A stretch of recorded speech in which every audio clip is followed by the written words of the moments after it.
Hello and welcome to the Corner Späti. I'm Nick and I'm joined by my co-hosts Rob and Ciarán. And what was originally supposed to be just one episode about the AfD and the rise of the new right in Germany ended up becoming 3 hours of recorded material that we had a really hard time bringing into one episode, so we thought that we would cut this up into 2 parts to just simply make it more listenable. So without further ado, here's part 1 of a 2-part segment on Germany, the AfD, and new right-wing politics in Europe. We hope that you enjoy.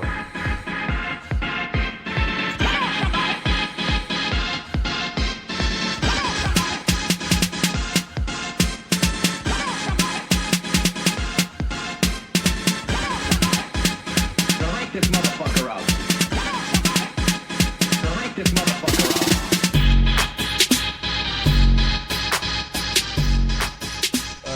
Finally, it has happened. We finally got the boy, the only person that I have said that I will vote for, threw his hat in, and that was really cool. I'm very happy about that. Yeah, I'm happy too. Man, I just hope he wins. I'd be really sad with any other. Well, what's her name who announced last week that I kind of also find really funny, but when it comes to like actual issues, she's pretty good about them, even though she doesn't have a chance. Was it Warren?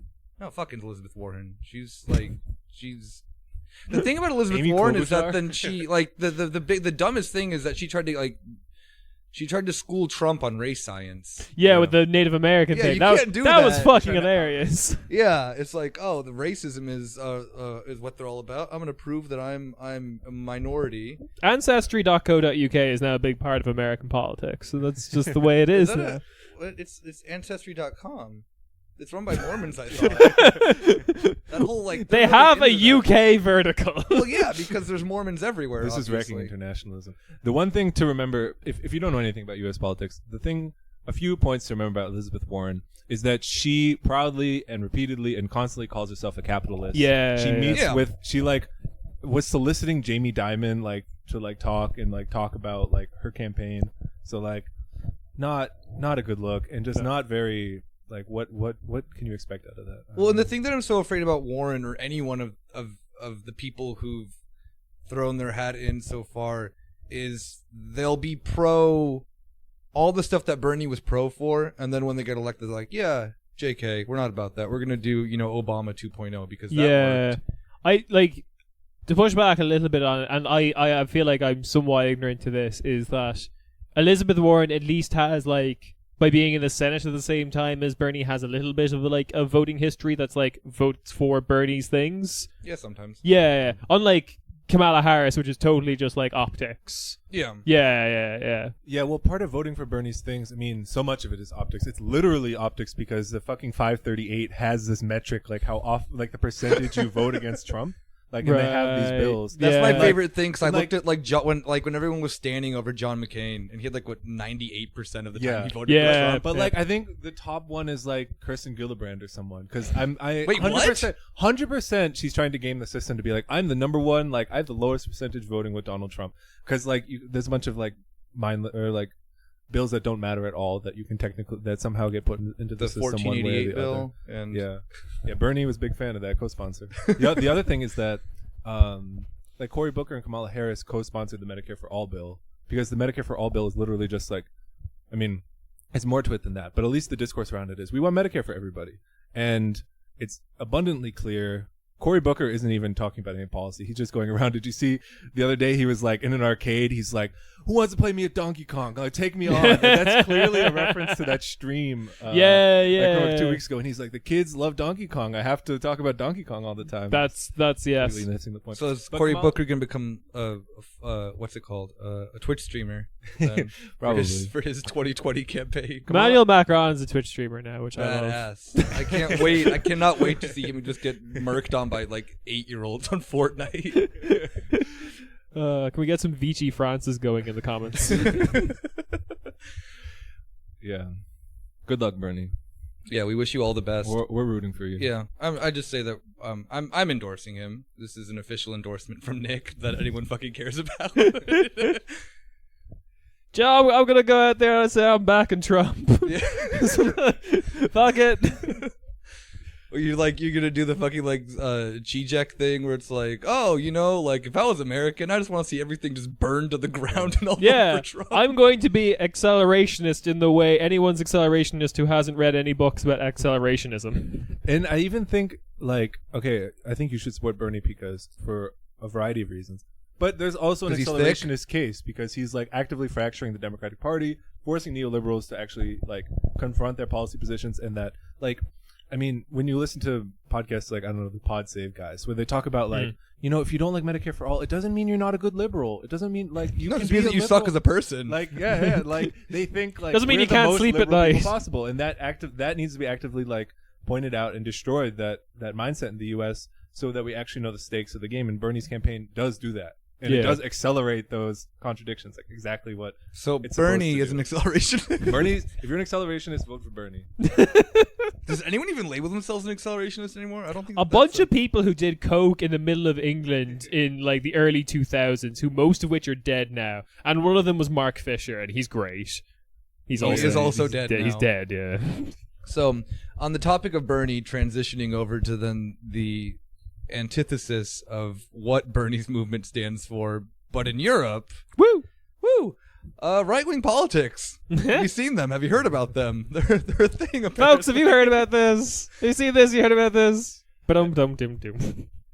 So That's right. We're here to talk about the AfD, Alternative für Deutschland. You may read it as the alternative for Germany. the only true alternative.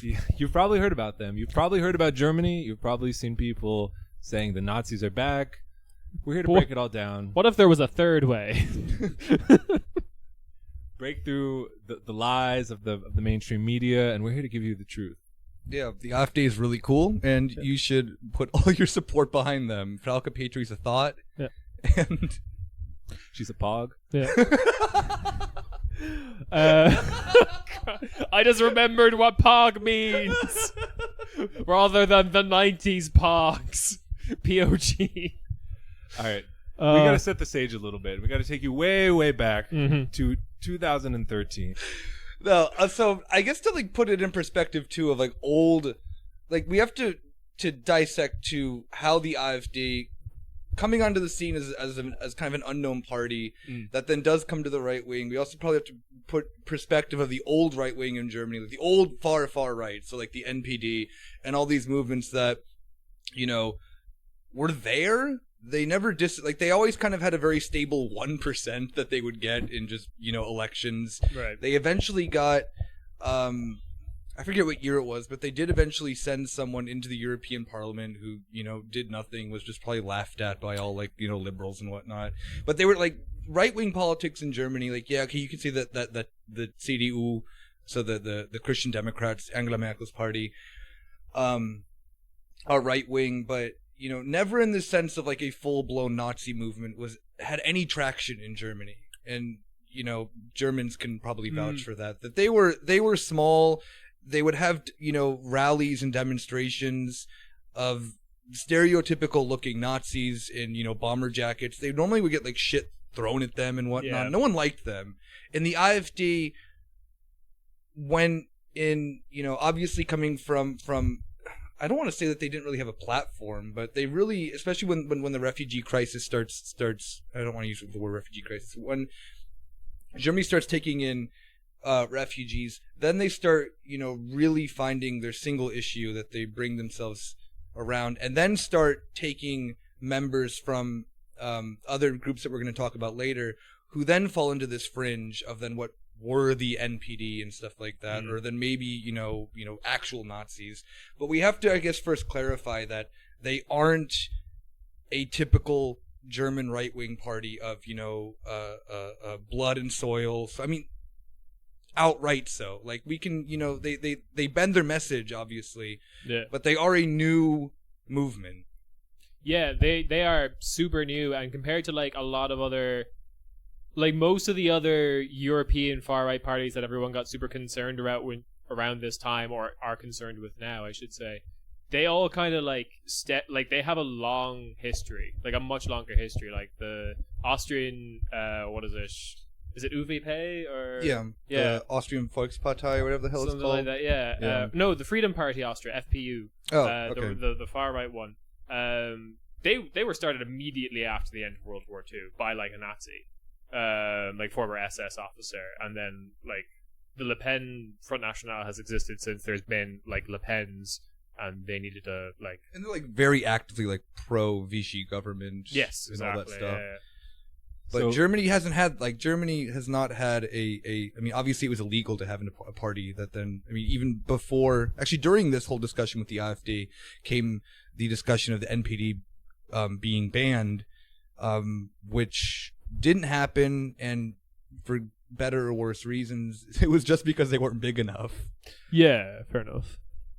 Yeah, I think as the other two are saying, the AfD really comes onto the scene for the first time in 2013, which was the last Bundestag. That's just the Parliament of Germany elections. Before the most recent one was in 2017, and the one before that was in 2013. So AfD comes onto the scene as Wahlalternative 2013. And the thing to know, this is true across a lot of different European countries, is that there are always new, smaller parties. They usually have some little edge, you know.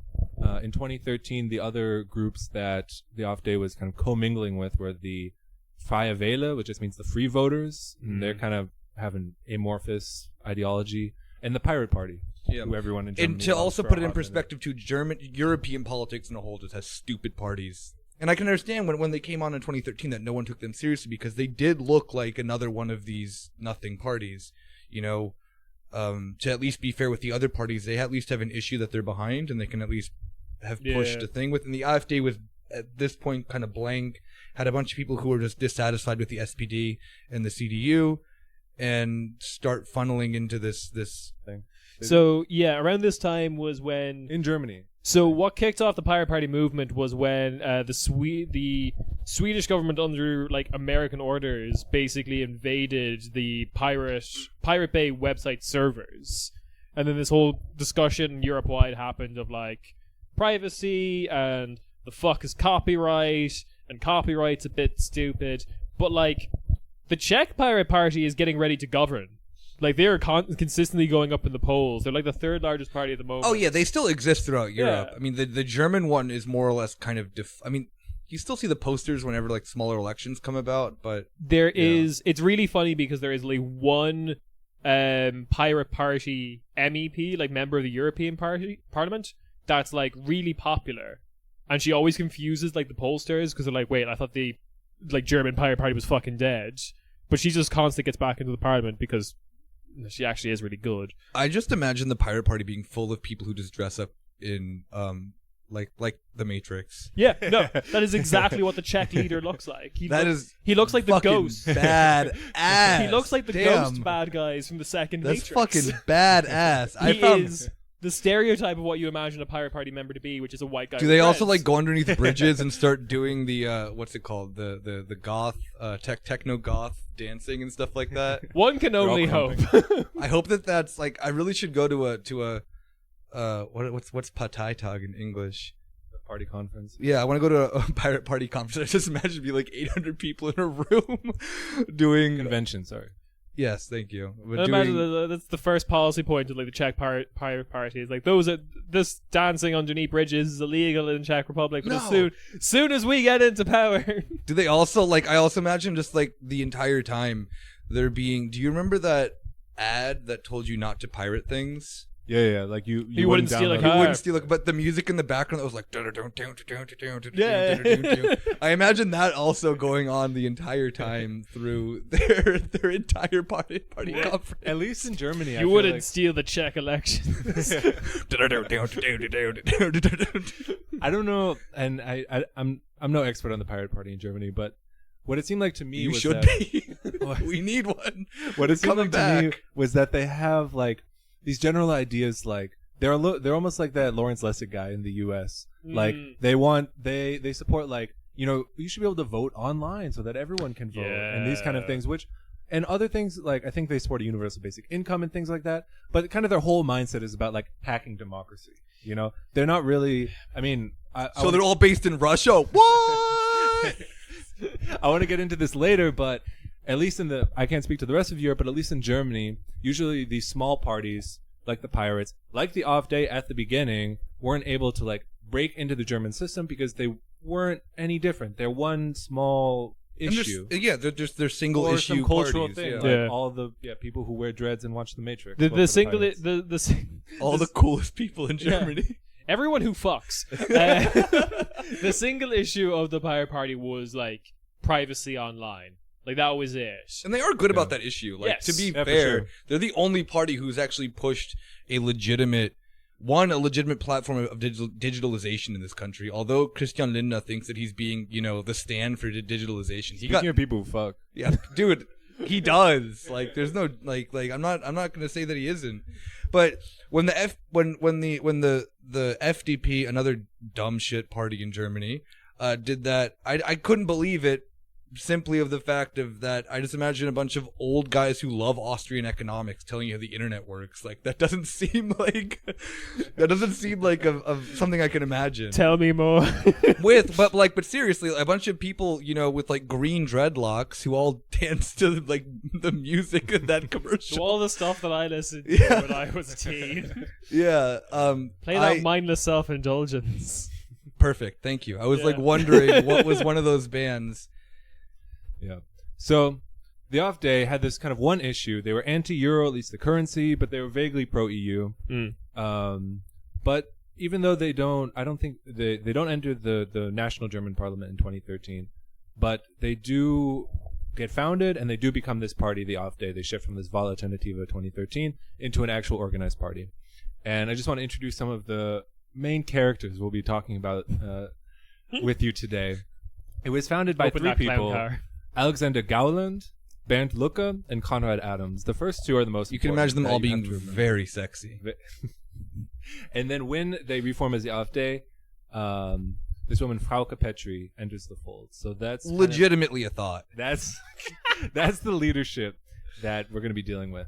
And even though they didn't win any seats in the national German parliament, they do enter the EU Parliament in the May 2014 elections, and they enter several state elections in Germany throughout 2014, all in the former East German states. So in Thüringen, which happens to be the state with the Die Linke government, Yeah. Saxony and Brandenburg, all with about 10% of the vote. And in Thüringen in particular, one Björn Höcke enters the parliament Good old band. as an AfD, an absolute dead-eyed psychopath. We'll get to him. We'll get to all. He's like one of those people whose chin and neck are so small that they just kind of like go into themselves. It's not that he's fat, but he's like a skinny person with no neck, which is even creepier. Because at least a fat person with no neck worked for that. He's just like genetically inferior with his like, what is it that the incels with their skull science always believe? Like he's the perfect picture of. No, surely not the Chad. You mean the Virgin? I mean the Virgin. Yeah, okay. Yeah. He's like you could just put his picture up there instead of that weird loopy looking guy with whatever the hell kind of clothes he's wearing and how he smells and whatnot. It's like first draft Slender Man kind of thing. Yeah. But I think that they should update it and put, is it Band or Björn Höcke? No We're one not knows. going to tell you. Okay, I'm gonna go. You said Björn earlier, so I'm gonna go with that. But this man is the most like unfuckable dude I've ever seen in my entire life. I can understand why he's a member of the AfD. I like how his Wikipedia page like points out that his grandparents were Germans who were resettled into Germany after World War II, and like just several things like this. I grew up a rich life of telling me how they were entitled to like I don't know fucking Czech lands or some shit. Yeah, they were just settling that Lebensraum that I guess they never got to keep. Poor Björn. What the fuck's his name? My grandparents used to tell me about how beautiful Moravia was, except for all the filthy Moravians who were there. If this is all a little confusing for you listeners, I know we're talking about politics, kind of the palace intrigue. Let's Guys who obscure don't fuck. Eastern, Let's take a step obscure back. Eastern European ethnicities. Let's take a step back and talk about ordinary people. I want to set the stage with you because we have this situation. We have these anti-Euro parties kind of bubbling up in 2013. But we can rely on the good old New York Times to really get They've to know never what the said people are anything doing. dumb ever in their entire publication And to understand what's really going on in Germany outside of Berlin. I think, you know what? I have a feeling it's going to be them lecturing me about why are people mad in such a perfect country? Let's begin in Dresden, Germany. Oh, As so it nice. does every Advent, this history-laden city has erected the gift stalls, the Glühwein stands, and the Ferris wheel of Germany's oldest Christmas market around the Frauenkirche, the 18th century church that was magnificently rebuilt after the Allies' catastrophic bombing in 1945. At least they admit that the U.S. did something bad. That's very hard for the New York Times to do. I'm Editor's very- note, you can't say Harris do it again. I'm very impressed they managed to learn the word Glühwein. They were like, they were very proud that they learned that word. They had to put that in the is first tons sentence. of like cultural, like that's really what editors are looking for. That real like I local, imagine local how charm. many. Imagine after this article got like released, how many stupid fucking, middle class New Yorkers went and tried to order Glühwein in like every single restaurant that they went to. But all we have mulled wine. That's not the same. No, not the same thing. I want Not the that. same thing. I want Glühwein. Yeah. But this year, that's December 2014, there is tension behind the seasonal jollity. For the past 7 Mondays, people have taken up the battle cry of East Germans protesting their communist government 25 years ago. Wir sind das Volk. We are the people. And fashioned it into a lament about being overlooked by political leaders of the present. They ain't wrong. Dresden's demonstrators, echoing the populist fears coursing around Europe, are a motley mix of far right-wingers in the National Democratic Party, Nice or use of the word NPD, motley. young hooligans, These and words are too ordinary big for folk me. who feel ignored as foreigners pour into Germany. At least 200,000 this year alone, Like a seeking thick jobs liquid. or asylum. Yo, 2014, they haven't seen nothing yet. First hundreds, now thousands, have responded to the summons from a previously unknown activist, Lutz Bachmann, 41, and an organization called Pegida, Oof. a German acronym for a title that translates roughly as Patriotic Europeans Against the Islamization of the West. And I should point out that Pegida, the A in Pegida stands for Abendland, which is like saying Occident. Like, they're not just saying West. They're like Some old timey bullshit. That's always a real, this like, is some that- like ancient race science. That's stuff. the thing Yeah. that I always loved about like that. The thing I love about German racism, or just not German, but just European racism, is that you really have to like define like, I don't know. It's always just this very,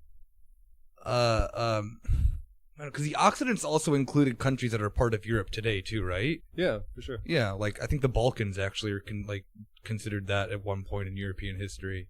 The Like- Occident or the Orient? Because The Occident. for the longest time in European history, like the Balkans were considered the Near East. Yeah. Like, there was the Middle East and the Far East, and then the Near East was the Balkans. Yeah, Yeah. and they like now that's always the thing I find so funny, especially with the right wing parties in the Balkans, or especially like Golden Dawn in Greece. It's like, we want to preserve Western culture. It's like, motherfuckers, like you weren't part of the West like 20 years ago. Like what the fuck? Yeah. And I mean, we'll get later to this bizarre connection between all these parties that is very un-right wing of them. But yeah, that's something that just always is so confusing. And I see Americans doing this too. Like you'll see like I don't know, like Americans whose families moved from like Romania or something like that, and they're just very proudly like Western cultures. Like, you motherfucker, like Romania was like not West until also 20 years ago. I just don't understand how anyone can present what the acronym Pegida stands for without being like, an alarm bell should go off for every one of those fucking words.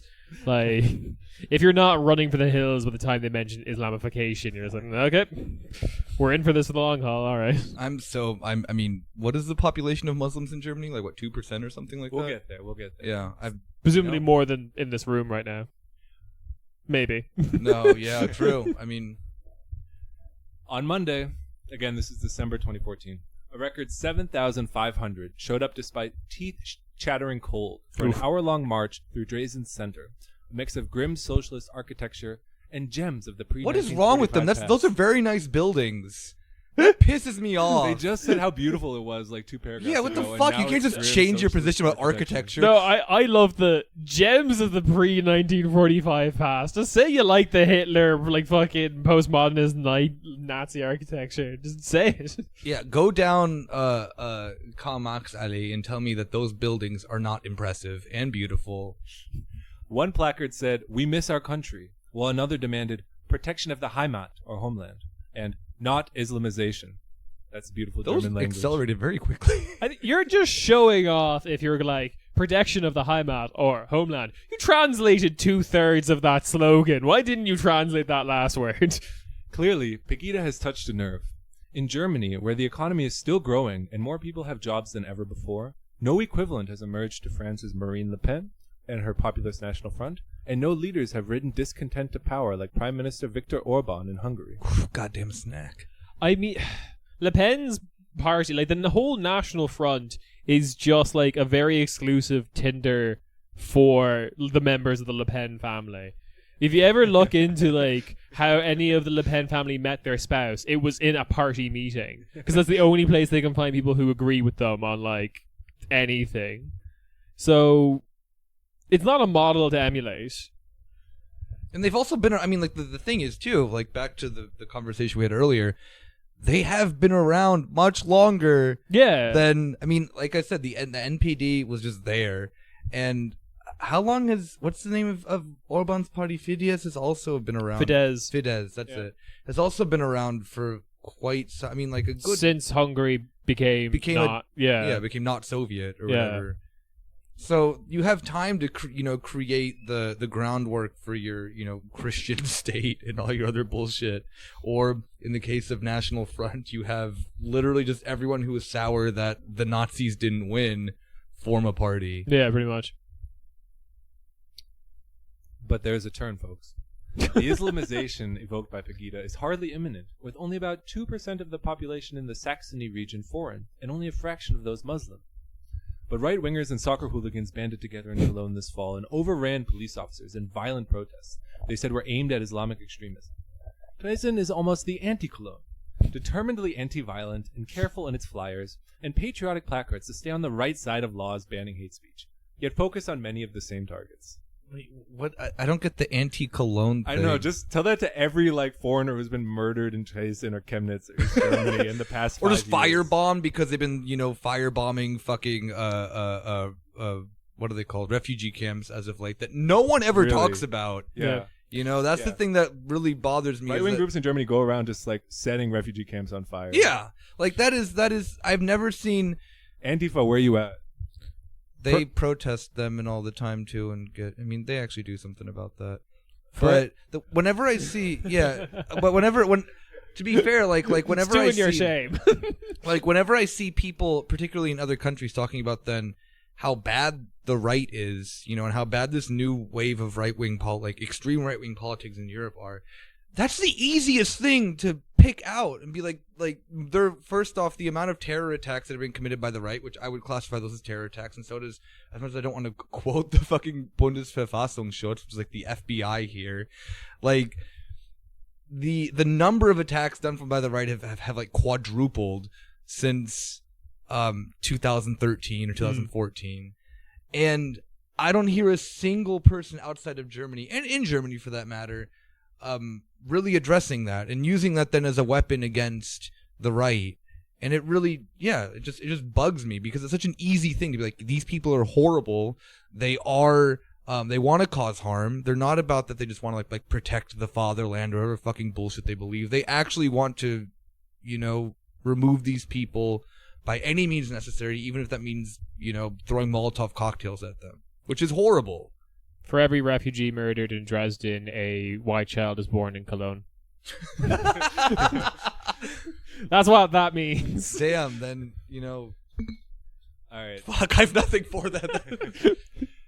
Luckily, guys, the New York Times is willing to give us some answers, maybe some clarification of why East Germany is like this. Oh, good. Some see Dresden's xenophobia rooted in its communist past. Before unification, the region was known as the, quote, the Valley of the Clueless, because it was the only major urban area in East Germany which could not receive West German television. So what? They were only watching the movie Clueless. I love that film. And while the rest of Germany was absorbing Turks and other immigrants for decades, the East was largely isolated from Yo, foreigners. fuck off with that. What? Seriously, because first off, like, gotta break this down bit by bit. Has anyone on. ever eaten Vietnamese food? Speak on. Yeah, like, that's the thing. That's where that comes from. Yeah, the East, okay, given yes, they may or may not have all stayed in Dresden, but there was contact to immigrants because of their connections, the GDR's connections with the Soviet Union, the Soviet Union's connection with, countries in Africa fighting for independence, particularly against, imperialism and shit like that. There is an exchange of, there's actually a really fantastic piece that Fluta did, which is a German thing done by I don't know what BPB is, or the BPB. It is. Yeah, it's actually done by the government, but it was really interesting how they did a whole they did like a whole photo documentation of people from like Jordan and Palestine who lived in the DDR or the GDR, and how they lived their lives, and they were like, yeah, it was pretty normal here. We actually liked it and all that kind of stuff. There wasn't really that many people who complained about the life underneath it, but it was it was an internationalist model that was actually practiced to a degree as an internationalist model. And you can say whatever you want about then, the economy or whatever, the GDR, but the racism that then comes from that isn't because they were under the GDR, and the aspect of that then just using the population of Turkish people in Germany is like, oh, see, Germany's not racist because you have Turkish people. Like, you literally have quarters in Germany that they just kind of forced Turks into, and they've stayed there for generations. And then Germany wonders, oh, damn, why is like integration as a whole thing hasn't worked? It's like, well, because you fucking literally create just a ghetto in the shittiest areas of Berlin and Cologne and stuff like that, and you didn't want them to integrate because you thought that they were going to go back in the 1960s.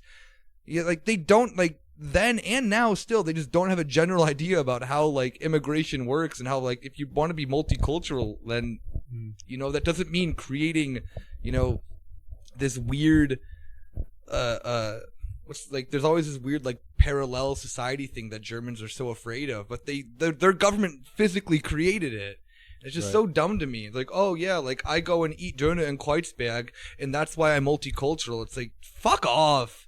Wait, I have to do more than that? Damn. No, apparently not. Apparently to German standards, you have to just really like Döner, and you have to, like, properly pronounce Lamachon, which I don't know if I'm properly pronouncing. Nah, I can't do that. Yeah, there's, like, this is just a tiny point to add on to that, which is there's really well documented just evidence of even the smallest rural communities in the GDR would regularly be visited by Polish guest workers. Yeah. I mean, like, I know we're not, like, talking about massive culture shock with, like, the country right next door or whatever the fuck, but, like, it's not an unheard of thing. They weren't, like, just these weird, crazy isolationist pockets. Yeah. The New York Times continues.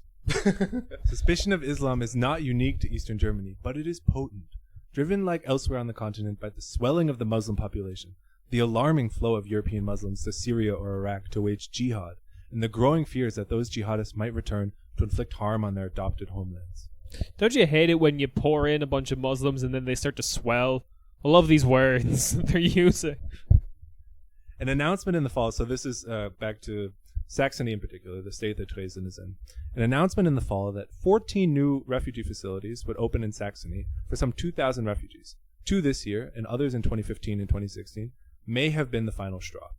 At Monday's demonstration, 4 men in their 60s were unanimous about the danger. Quote, "Just look at the Ruhr," said one, alluding to industrial cities of Western Germany, where migrant ghettos are ever more common. "We don't want that here." Or Berlin, said another. "We don't want to have to put barbed wire on our balconies," he said, insisting this was common in the capitals keep foreign burglars at bay. Parentheses, it is not. Barbed wire on the Berlin balcony thing is just the hottest trend. I do it to stop my neighborhood from being gentrified, mostly. This, sometimes I miss home, and this does make me feel right back at home, because this is that good shit. Like, if you live in a major city, you're constantly defending you have to stab several people to get. I really wish that Berlin work. had stand your ground laws. Like, I really wish that Berlin was a little bit more like Florida. we end the New York Times article with our homie Lutz Bachmann. Ooh, He was worried about foreigners who took advantage of Germany's welfare system. While Wait. Before we go to Lutz Bachmann, I want to point out also one more thing in that New York Times article. Before we get to then understanding the understanding is the wrong word. Sympathizing, No, empathizing, joining the AfD, but founding our own chapter. there is this the idea that Germany is doing fine, and that these people are just genuinely too stupid to get it, more or less. That, what is it? The quote about how the economy is continuously growing in Germany, this and that and that. But if you look at the statistics for East Germany, it's really similar to any other former communist nation. Oh yeah. Where it's just capital flight, more or less, or Right. people coming in and being vultures of capital, and employment is not as great in East as it is in West. All industry is owned by the West still today, and it is like given it's really cheap to live in Dresden, or really cheap to live in Leipzig, or whatever. yeah. Yeah. But at the same time, too, like, the amenities of other aspects of the German state aren't, they're not equal to the wages that people get in these states either. So they're, strictly in terms of, being economically pissed off, they have every right to be that. Now, joining the AfD, that's a whole other different question. Yeah. But it really bugs me when, especially American liberals, use this very, end of history narrative about how everything's going great. Why is this the way that it is? And then they don't even go and try to analyze oh shit, this policy of a one size fits all capitalism did not work, and it can't work. And that's I think why the left is so popular in tuning in, because they at least had, given yes, they were the successor technically of the SED. socialist, the SED of East Germany. And I think people just vote for them because also Americans don't understand that most people who lived in the East don't actually hate living in the East during the GDR. 57% of people who are alive for it want to return to that. Yeah, the general, and it isn't because it's only a white state or something like that. It's just that it wasn't as horrible, I think, for most people as everyone makes it out to be. And that's a big thing that Americans need to fucking realize before they give these really horrible takes on things. Is just why don't you guys like capitalism? Y'all stupid. Everything's perfect. And it clearly isn't. Given joining a racist party is not the answer, joining a woke leftist movement is. That's why it's so funny when this New York Times reporter comes and is just absolutely charmed by the lovely architecture of Dresden and be like, The pre-1945 architecture. Why is everyone pissed off? It's beautiful here. They have Christmas stalls. It's just so lovely. I love all these statues of perfect men and women. There's this. There's a really good quote that I read earlier today that was in East Germany, in the DDR, there was all these unfurbished buildings filled with people. But in modern East Germany, there's all these refurbished, spotless buildings with no one in them. Because everyone's even look left. at Berlin. Everyone talks about this sense. I think it's so funny, especially if you come here as a tourist, and one of the first places that people go to is Potsdamer Platz, which is the perfect example of that. Daimler Mercedes went and bought this big plot of land for nothing, and they erected this disgusting building that's an absolute eyesore. Sony went and did the same thing, and they're just either office buildings that are empty, or they're an attempt to make apartments, which are also completely empty. And this is supposed, back in the 20s, given, say what you want about Weimar Germany, but Potsdamer Platz was, a happening place. There was, bars and clubs and stuff like that. And Potsdamer Platz is, a mall, which is shit. Bleak. It's bleak there. Yeah. And there's nothing. And there's the Sony Center, which you can go and play with a life-size, caricature of Spider-Man. Yeah. That is it. That was actually I'm new to Berlin, and the first time that I got out of the Potsdam U-Bahn station was when I realized I'm actually in a city like every other fucking city. Yeah, it's nothing there. It really is a stripped down, we got these really ugly contemporary shit buildings. Are we Western enough for you now? Yeah. Clearly, yes, they are. I think the thing that separates Germany away from like a lot of other countries is that they at least have like a defining line for their like left behind region. Like every country, like You mean a wall? yeah, some sort of wall, perhaps. But like this, all this shit sounds like the exact same shit that happened to like the north of England or the like Great Lakes region in the United States, where there was just or fucking north of France. Just anywhere that's like post-industrial. At this Yeah, point, exactly. Yeah. Except the thing is that like Germany is like at least granted this idea of this region is different. They acknowledge that it is different. That's something that like England is just completely like fucking oblivious to. Why are the North so fucking racist all of a sudden and angry at everything? Because I mean, like for these people, it is just an easy thing I think to grasp on. I mean, like to be fair, I don't like not in any way meaning that collectively these people are dumb, but it just is when you're. I don't know, when you're not savvy on politics and you don't like the thing that I also think too that the left has a really big problem with is that like, oh, in order to, you know, overthrow racism or capitalism, you got to read all this shit. It's like, no, fuck that. Like the racist parties deliver a much easier message than that you have to read. It's like, this is your problem. This is what you can focus your anger at. And this is also where people like our next big pimp of the Pegida movement comes in, is that you have a movement that you can, you know, channel that anger in that then makes sense for you, even though it is completely wrong, you know. Start our D-Link refuse to read chapter. Let's get a little taste of that that Our rhetoric.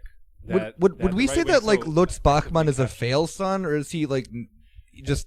I think we'll get there. We will deliver a judgment in a second. He's the first man out of the clown car. Let's see where he goes. Okay, so he's not a fail son. Then first, he we just have to is. say what Lutz Bachmann told all those teeth-chattering protesters.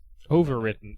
He said he was worried about foreigners who took advantage of Germany's welfare system, while, quote, some old people can't afford a slice of Christmas cake. I just have to explain.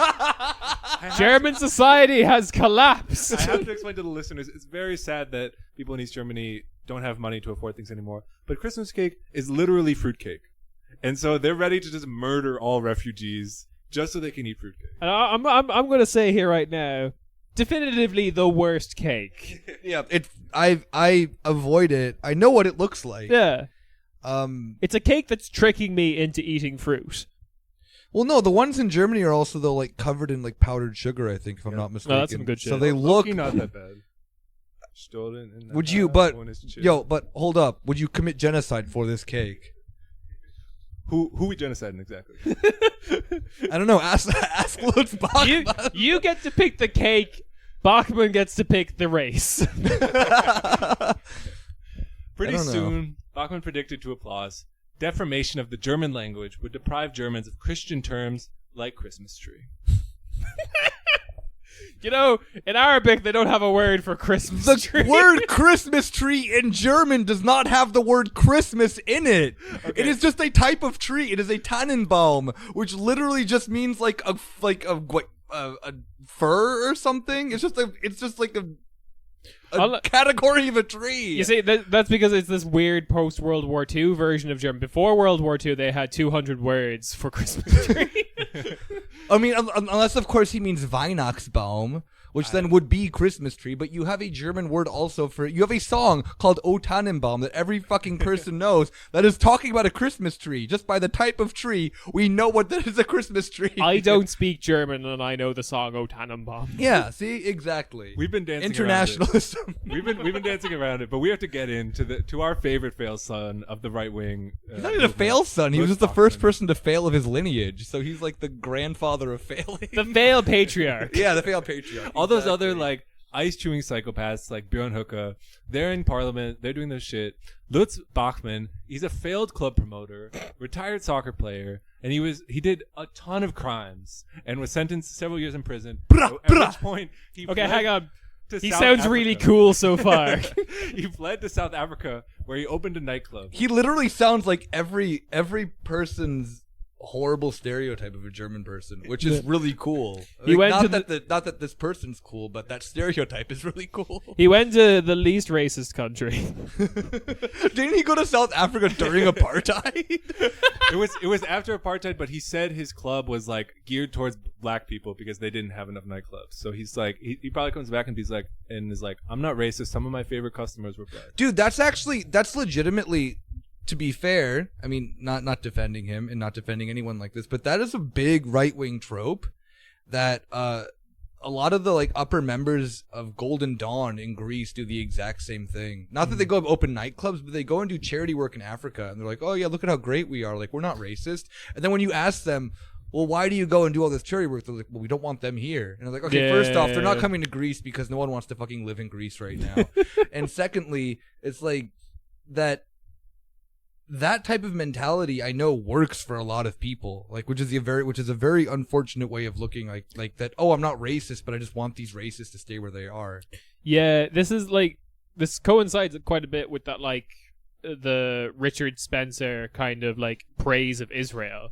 He wants like an ethno state in Wyoming or something. Well, like yeah, that. but the reason he likes Israel because he kind of has this like, it's not that he's not anti-Semitic, he just thinks that's where all the Jews should be. Yeah. They should be in this one little corner and that's it. And like Benjamin Netanyahu loves that argument. Yeah. So does Viktor Orban. Yeah. So does the AfD, as we'll get to. Oh, good. Wonder if they're all best friends. We'll get to that later as well. So if you need any more proof of just how much of a failed patriarch he is, search Lutz Bachmann YouTube. His YouTube account comes up. You can see all of his YouTube likes, and he just has great shit on there. He has maybe like 9 songs of just Kenny G covers. Nice. Which we have to assume Which is he his sex clearly playlist. at least attempts to fuck to. Like, I imagine just, big old... First off, Lutz Bachmann also goes around wearing sunglasses a lot of the time that look like his he eyes does. are being censored out. So that's the Tommy Robinson does that as well. What is this thing? Because they're being censored by, liberals and shit.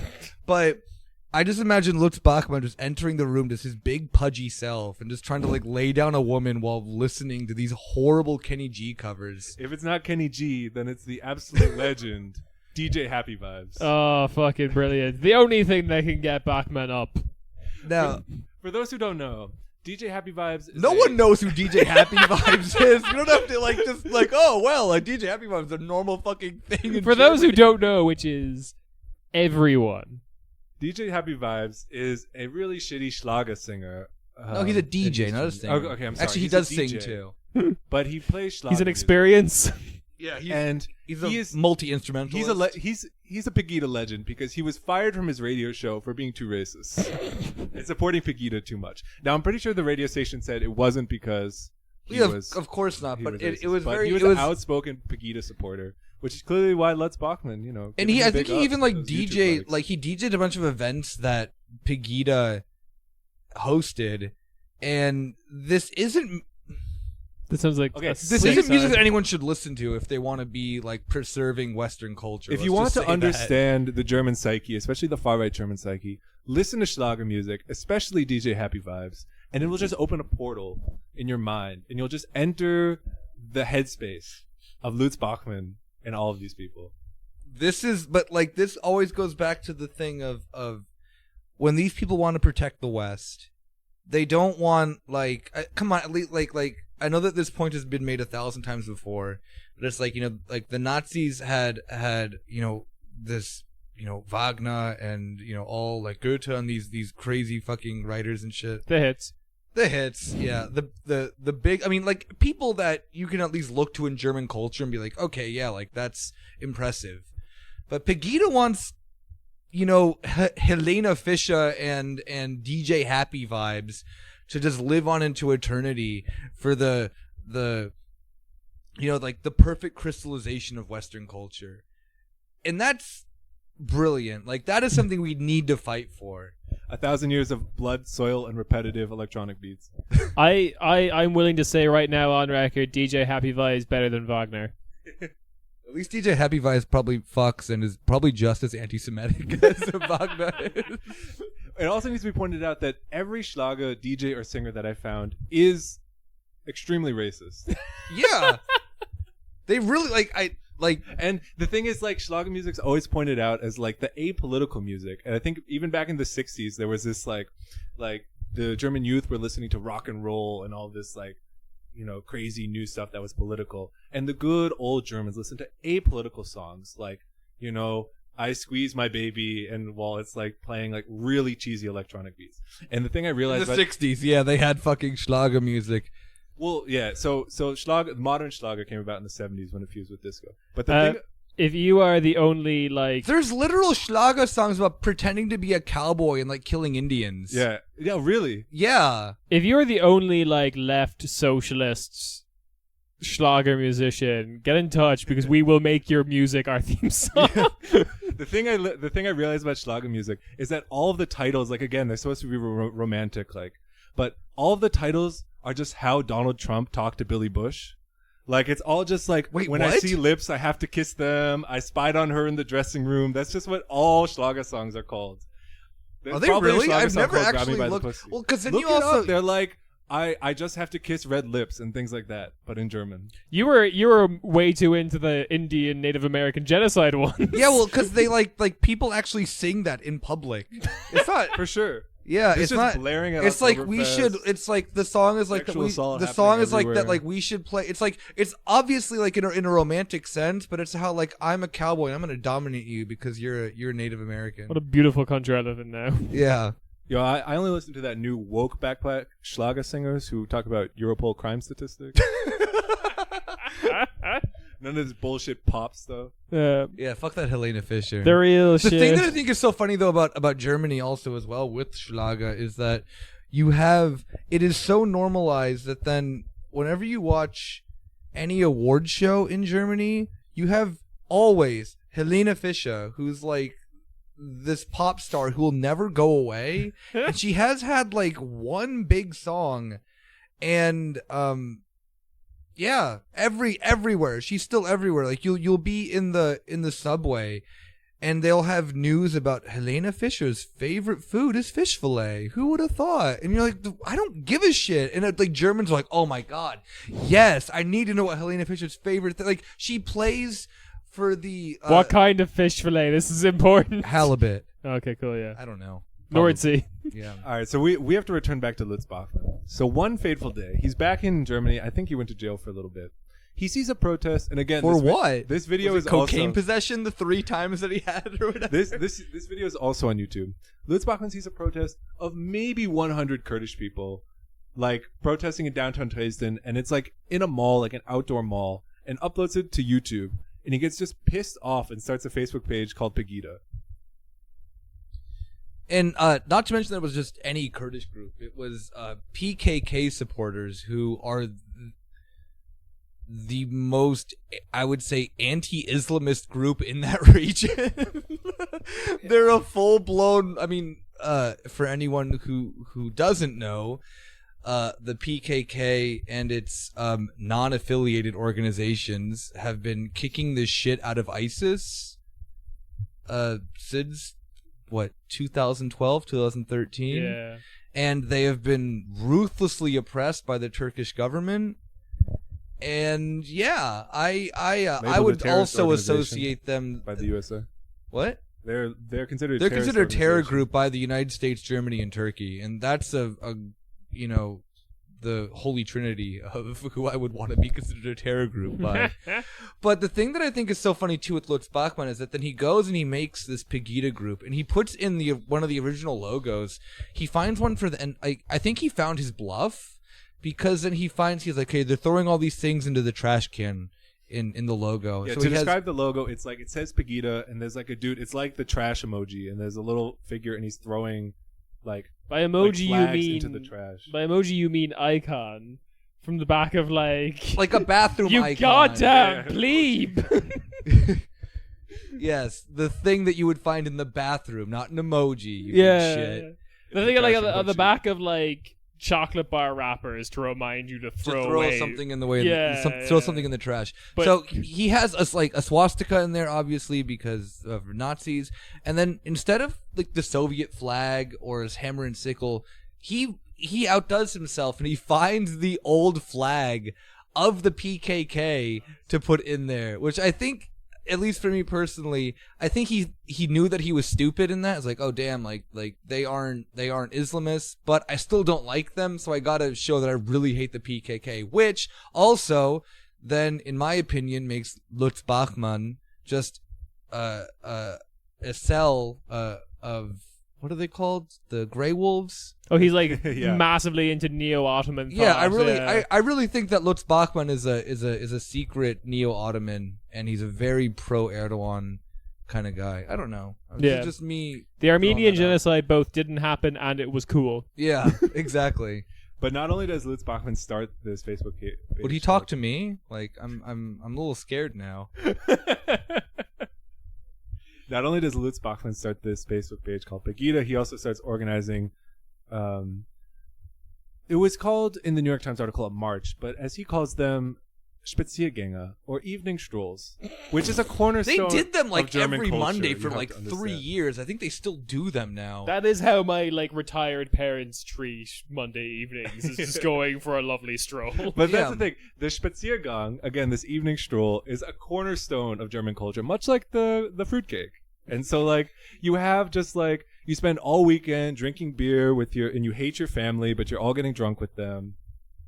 You hate your uncle because he's grooming the teenage girls who work for your father's restaurant. And you all just get ridiculously drunk. You spend all weekend being belligerently racist, and then you calm down and be calmly racist on a Monday evening, and you go stroll with your family. But this and is like a 7,000 real. This others. is unfortunate. This is not an exaggeration. This is real exactly thing. how it happens. No, like the Beautiful thing is that culture. whenever we go to whenever my girlfriend and I go to visit her mom, her mom's boyfriend just is like very just casually racist.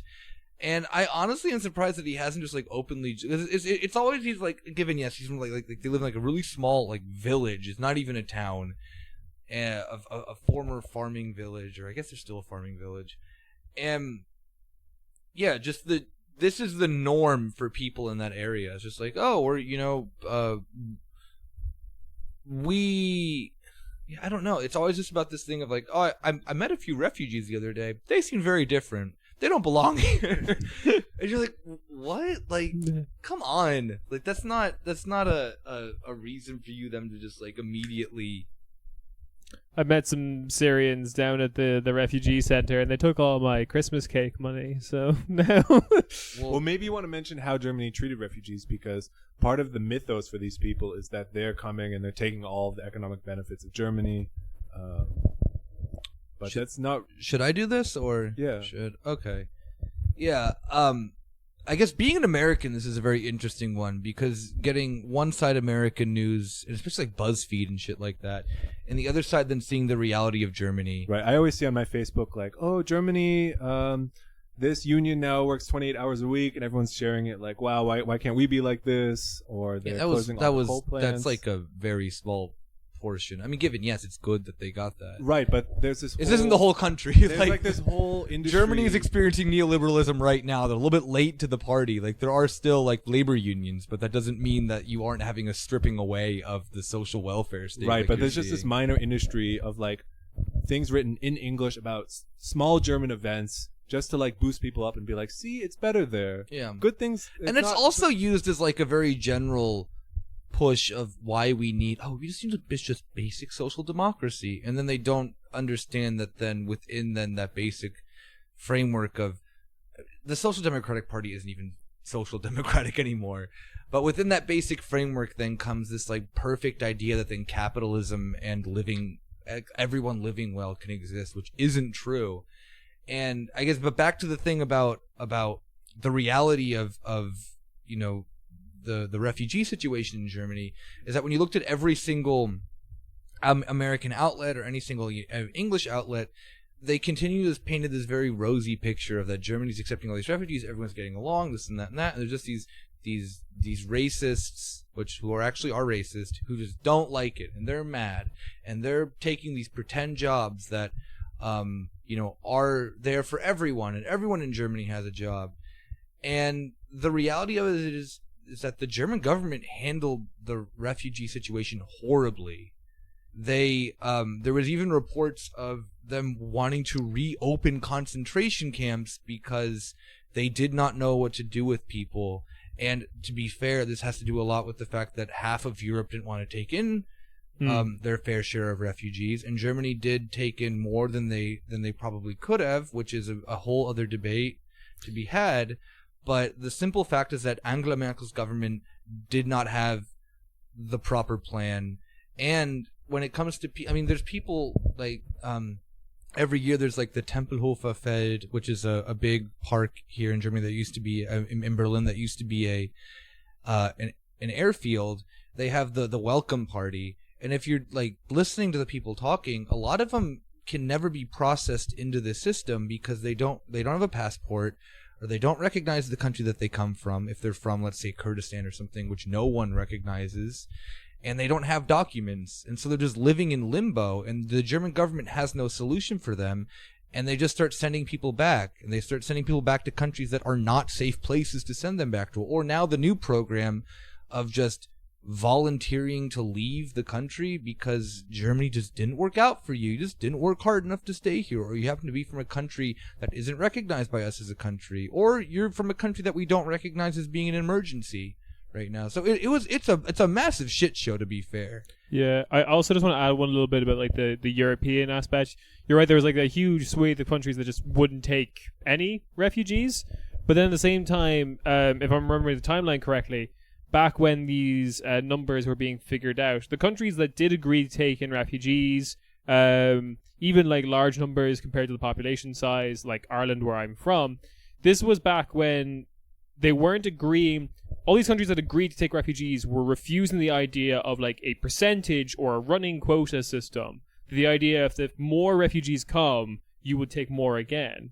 It was all about taking a fixed number that by the time that legislation passed was a wholly irrelevant number because more refugees had come, and like now that number is kind of like meaningless. You've now taken like only a small section of the refugees, and there's still this huge swathe of refugees you haven't actually. It was the whole thing was a garbage mess. But like any country that did say they take refugees is like also just not off the hook.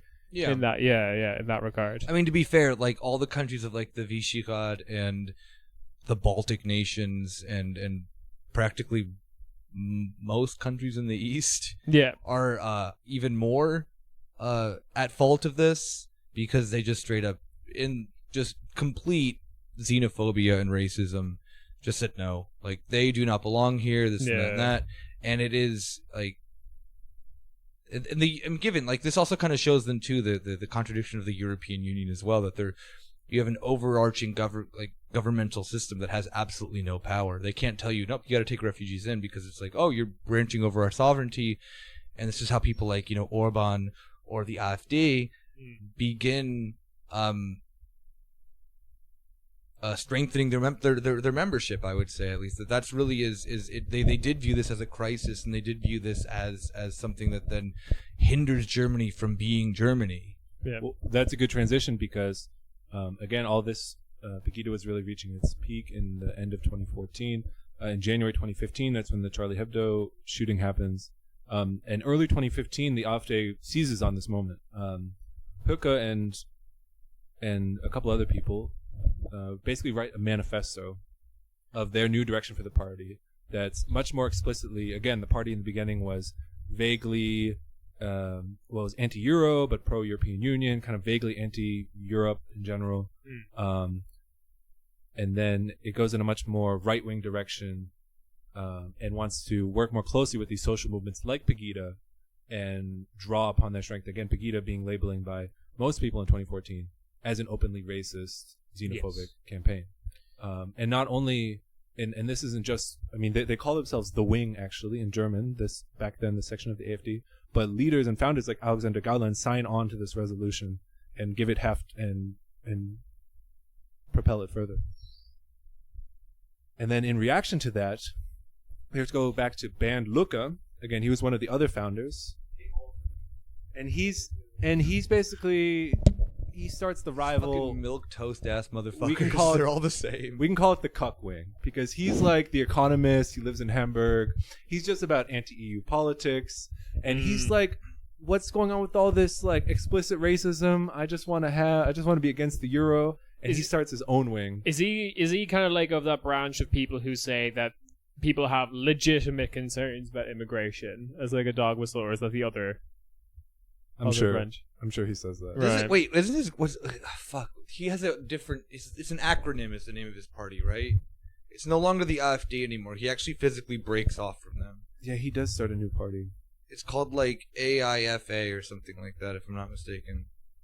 I'm wrong. I don't know. We're gonna edit this in post. Yeah. The name of Bernd Lucas' party is. Yeah, he's no longer exactly because of this though. He breaks off of the AfD and starts this very small party that just I think has just completely disappeared because he wasn't a big dick baller like the rest of them who are just full blown racist. Yeah, I mean, he's still a racist obviously, but it's just Right. the very like more of a typical, technocrat racist. Yeah. So he's still, it should be noted, he was elected to the EU Parliament in 2014. Again, he's one of the leaders of the party. And so he stays in the EU Parliament. And then now he's with his new party. And he takes about, well, we're getting ahead of ourselves. Because when Bernd Lucas starts this wing, again, he is the leader. Hooker's just this upstart who's a member of the Turingen state parliament. He's criticized by Gowland and Petrie as he's a splitting big the baller party. in this situation. Hooker. Yeah, exactly. So he gets not more, the other one. Hooker he wasn't one of the founders, but he rapidly No. But he was in it to win it. exactly. So he gains Bernd Lucas' party is called the Liberal Conservative Reformers. They were called Alpha, exactly. Okay. I remember seeing their thingies around IKEA when I went there. I can talk about this later at another point, but yeah, go on.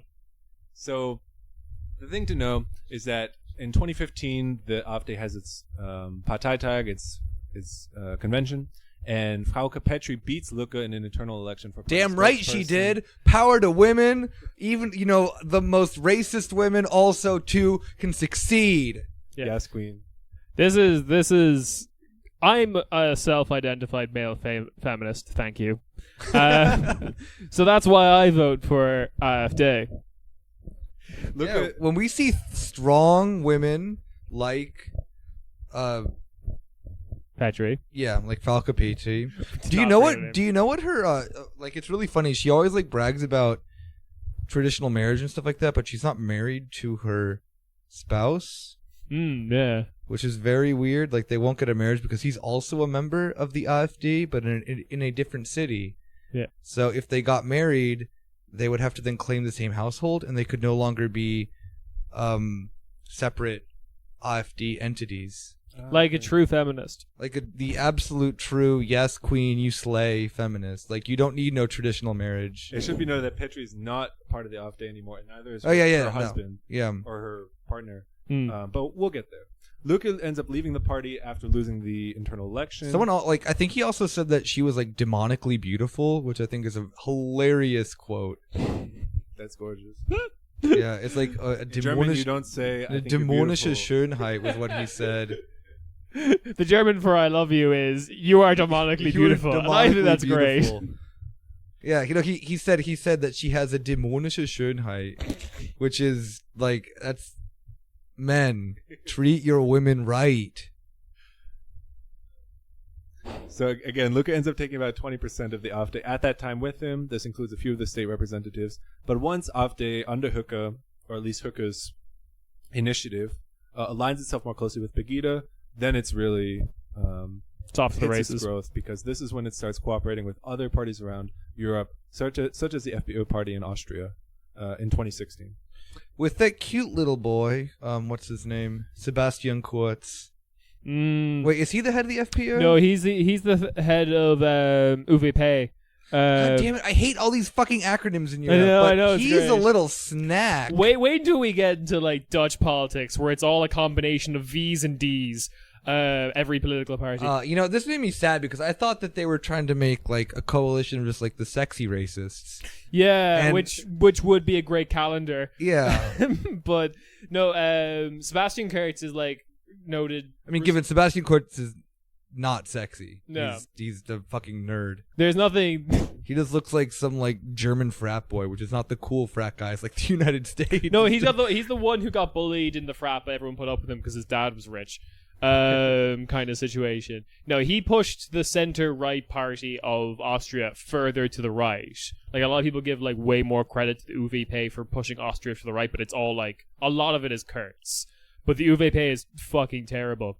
So the UVP caused, like, these, like, other problems for the AFD, because by AFD associating with the... Not UVP, sorry. FPO, Freedom Party Austria, they got pushed out of the European grouping they were in. That sounds like a horrible... Freedom Party Austria. I don't want any of those things. So like the worst like That's music the- fest ever. Yeah. Austria has been one of the worst things for Europe. I don't want any of these things to culminate. Freedom Party Austria economics. No, stop it! You added something even worse to the mix. Get out of my house. But like this caused them to be pushed out of the ECR, which is the European Conservatives and Reformists. I don't know how you can be both a conservative and a reformist, but Yo, they're just fucking drunk and high at the same time. pretty much. And yeah, and that's when they had to be pushed into like the just openly horribly racist parties of Damn, you fucking made me do this, bro. And it's actually because your lad fucking burnt Luca or however you say that. Like he literally named the modern name for his party is in tribute to the European grouping that he's still a part of. It's the Liberal Conservative Reformist Party of Germany, named after the European Conservative Reformist. Going back to the whole cock aspect of this. God damn. Yeah. Boy just needs to calm down with those signifiers, political signifiers. For anyone who doesn't know what the European Conservative Reformists are all about, they are the party the European grouping largely controlled by the British Tories and the Law and Justice Party of Poland. Both my two favorite European parties. Quality parties. Yeah, I have nothing horrible to say about either one of those. Everyone loves the piss party. The fucking they did that on purpose because they just wanted to prove that they can ball while even having a stupid name and just prove everyone wrong. It was all like a secret message to tell the world that the piss tape is real. Damn. Shit. So you're telling me that they're also anti-Trump while then also being, whew, goddamn. I have to calm down. I have to take a breather for a second. So throughout 2016, this new reinvigorated cuck-free AfD just keeps winning.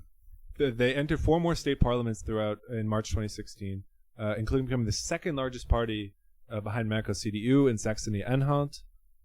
That's one of the German states, but noteworthy is they also got 12 to 15% in the former West German states. Again, they've kind of broken containment. Wait, you're saying that West Germany is racist too? Whoa, But the Turks were meant to protect us. Yeah, I have to write. I have to write the New York eating Times. falafel. I'm gonna write the little fucking letter to the editor here. I read the New York Times religiously. No, I don't actually, but I read that one article, and they said that only East Germany is racist. Yeah. What the fuck? German David Brooks telling everyone to eat more falafel. So that Yeah, they the stop more being less falafel racist. you eat, which I guess in David Brooks' sense is is Israeli food, the less racist you become. So This is what free movement does. It allows all the racists from East Germany to come in with their politics. God fucking damn it. Germany's never had problems until now. The New York Times has lied to me. Like the architecture, everything pre-1945 is beautiful. But speaking of breaking containment, There was nothing wrong with the Weimar Republic. Nothing. Stable, very stable. They're- All my friends say it, very stable. Speaking of breaking containment, the National Congress under Petri's direction, again, it's growing rapidly, but it's having some trouble with with some of the characters it's starting to attract in the AfD, such as certain MPs who are being very, very explicitly anti-Semitic, saying Germany never did anything wrong, Playing the hits. and Hooke. That's such a you know what? If you're gonna go and ball hard in 2015, 2016 German politics and just straight up historical revisionism about the Second World War, props to you. Like that is impressive. That's the issue that you really want to just die on. It's like, yep, like our grandfathers are fucking pimps. Like, well, this is a little bit of foreshadowing because Petri's the one who's like hand wringing and saying, "Oh, you can't say that. That's anti-Semitic." Whereas Gauland is he's all in. He's like, "Yeah, we're gonna hunt Merkel. We're gonna hunt them down." The lying press is lying to you constantly. Oh, the lying press, a quality term that definitely has no baggage. And so after all of this, and note, one important thing to note is that Hooker, even though he is saying all the same shit, he does not get kicked out or reprimanded by the party. And he's going to continue to play an important role to the time of this recording. Because he's so hot, he can do no wrong. Resist. I just like It's that chinless. man. Not and anything that comes out of that man's mouth is just gold. It's hot. It's sexy. He looks like a younger Bolsonaro, actually. Does he really? I don't know what either. So. Actually, I don't know. And neither of them have chins. They kind of have creepy eyes. That's hot. That's what I want in a man. The ideal man. And so, just to accelerate to 2017, we're going to take a step back after. In the Snap back. nationwide German parliament election in 2017, after a whole year of everyone saying, no, it can't happen, it's just these racist pockets. It happened. AfD It fucking happened. Enters the National Bundestag with 12% of the vote. Yeah. After a lot of back and forth, the SPD, that's the center-left party, said they weren't going to enter into a grand coalition again. Talks fall apart to form a different party. And yet again, the CDU, that's Merkel's party, the center-right, and the SPD are back in a grand coalition. They just have a very slim majority between the two of them. And to be fair, like we also forget that like there wasn't a government here for a couple of months because of this whole thing. And it was always really funny to hear the moral arguments for everyone to be like, we will not go with the AfD, even though on like local levels, if I'm not mistaken, the AfD maybe it has not made official coalitions with the CDU or the CSU. Obviously not. They haven't had a big enough percentage in Bavaria. But there have been members of the CDU who've just been, like we'll work with the AfD, but we won't go in a coalition with them. Right. And I think I do see that becoming the reality for a lot of German politics between the CDU, especially after Merkel, because she has announced that she's not running for a re-election. And if the CDU maintains some majority that they, I guess, kind of still have, because for some reason people still vote this party. I mean, given the SPD is not much better, but I'm always amazed that this is the biggest party in Germany. And I do see the AfD also getting bigger with when are the elections here again? I have no fucking clue. 20-something. 22, I think. I think 2022. Yeah, I think you're right, because the last ones were... It's every 5 years. Yeah, so the last ones were 2017. Yeah. So, if the AfD then become big every enough, 4 years. I just see the new CDU not being hindered by Merkel, just being like, yeah, fuck it, like we kind of don't care, because their values are very similar without the all right racism. The other thing that I feel like is going to test this is like the CDU making all this language, being like, oh, we won't work with the AfD. It's like, all right, well, let's see you say that when like the numbers start to add up for like a red-green coalition. Yeah, like which again, probably won't happen, but still. If that did happen, like maybe I'm a bit more optimistic of like the Greens rising might result into like better numbers for that coalition. Or the left. Or the left, possibly. But like if those numbers actually like became more of a reality, would you start to see like a more openly friendly? Oh, absolutely. Yeah. I personally think that. Yeah, a lot of people in Germany most kidded people do. themselves throughout 2017 because I think all the major parties said, or the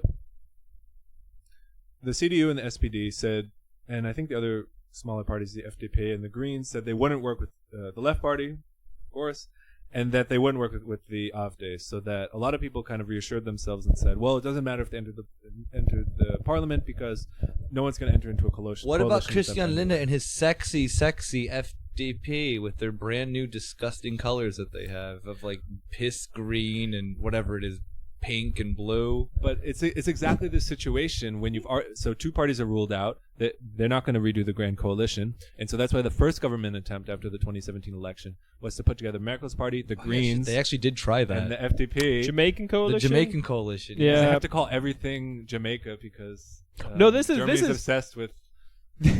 No, it's because of the colors of the flag. But yeah, I know, also but find that hilarious too. Like, they're I'm just gonna say if Lutz Bachmann ever makes a comeback, he's going to be dressed up like as Bob Marley, talking about why you need to vote for the AfD. Dude, but that is a very Playing weird Schlager thing. music. That is a very weird thing of Germans, is that the amount of white dreadlocks in this country is absurd. This is going to take a whole episode to break down. Yeah. so we can't get into it. We now. can't get into it now, but The just big question is, why aren't they voting for the Pirate Party? literally, they just don't vote. They're just like they're always like these bizarre, That's false esoteric. consciousness. Either they're like bizarre esoteric people, or they're anarchists, and they're both two groups of people who hate democracy or pretend that then they're so democratic that they just don't vote. Which, given yes, there is a lot wrong with an electoral system, especially an electoral system like Germany's, that you win by having these insanely. I guess every parliamentary democracy is that way, but you can the CDU has currently 32% or something like that, if I'm not mistaken. It's something not. Oh, currently in the Bundestag. Yeah. Yeah, about that. Yeah. It's some like incredibly small overall percentage, and they make the entire. At least, okay, given the U.S. system is trash, but you at least have to win 50% of the seats in order to start calling the shots. And in Europe, for it having such a high voter turnout consistently, I'm always surprised that people actually give it the time of day, because Yeah, like that's not even like 32% is high for Europe. Like yeah, you get incredibly into, high. You get into Dutch politics that has like an incredibly fragmented parliament where like you can basically be the head of a coalition with like 12 votes. Like it's absolutely nuts sometimes. But yeah, no, I get what you're saying. I mean, the problem you get in Germany is like that whole like 4% threshold, which Yeah. just You just start getting that sweet money to then start promoting your party. pirate politics. Yeah, cool. Do White that. dreads for everyone. Yeah, everyone has to look like characters from the Matrix. You can at least pick which character you want to be. Oh, can I be the like sexist French guy who's in charge of everything for some reason? Yeah, Cool. Sure. The Pirate Party lets you pick that. Excellent. So the important thing, at least for our discussion, is that the AfD, with the reforming of the Grand Coalition, the AfD is the third biggest party, which makes them the largest opposition party, and that gives them certain privileges within the Bundestag, and generally just means they're the biggest party not in this shitty government that lost, 15% of its percentage. Yeah, they won 99 points. seats, I think. Like, they won a Yeah. significant slice of that good old pie that is the German Bundestag. And with those 99 seats, that will conclude part 1. Please be sure to tune into part 2 to find out how the AfD connects to the European-wide trend of right-wing politics and potentially that of the world, or at least the West. Thank you for listening.